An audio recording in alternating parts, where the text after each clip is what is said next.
Good morning, Year 7. I hope you're well and having a lovely day. Please could you write the date and the title of Introduction to Studying Poetry.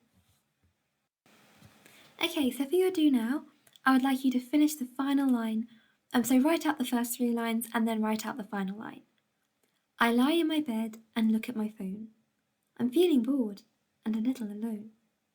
I log into school and check on my day.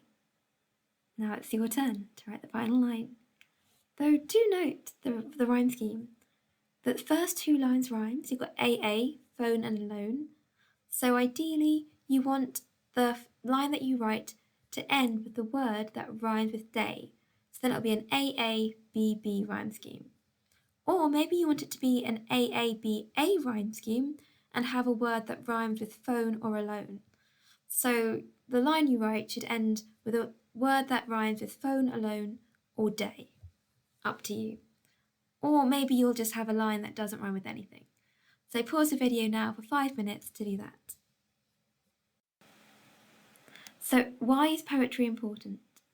In poetry, every single word, punctuation mark, line, capital letter matters. It's like a circuit board. Every bit's important in transmitting information to the reader. Studying poetry will help you understand how a writer makes choices about language and structure. This is a part of your English lessons.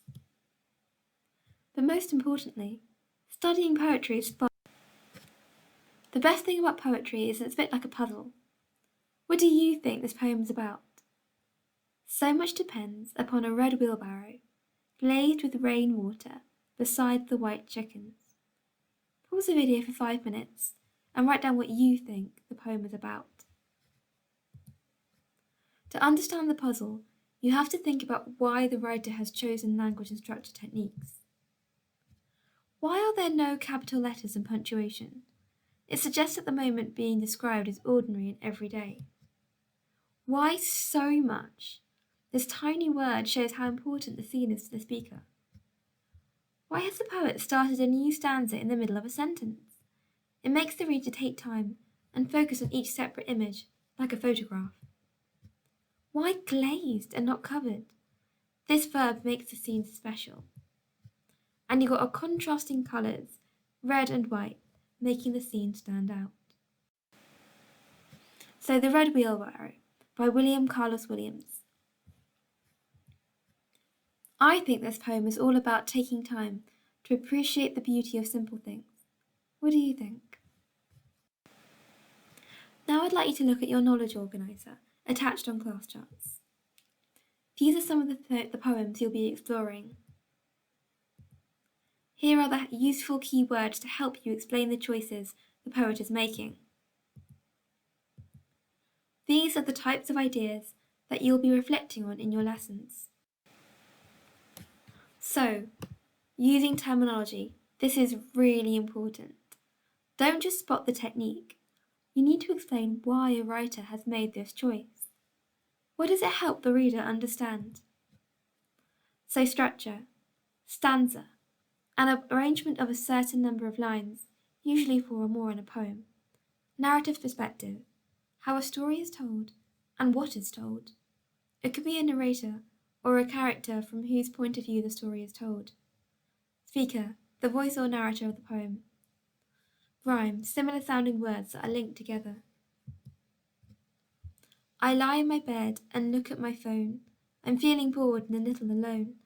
I log into school and check on my day. Oh yes, English again, hip hip hooray.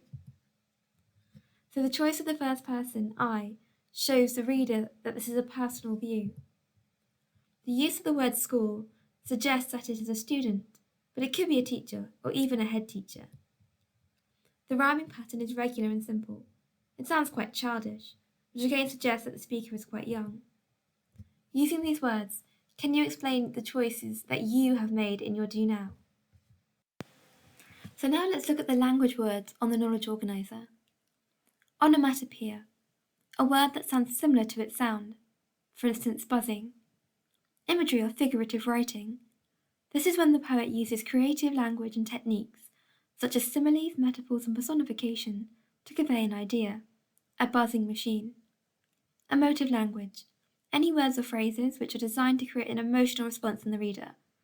We have brought her here to die, and we know it. Word class.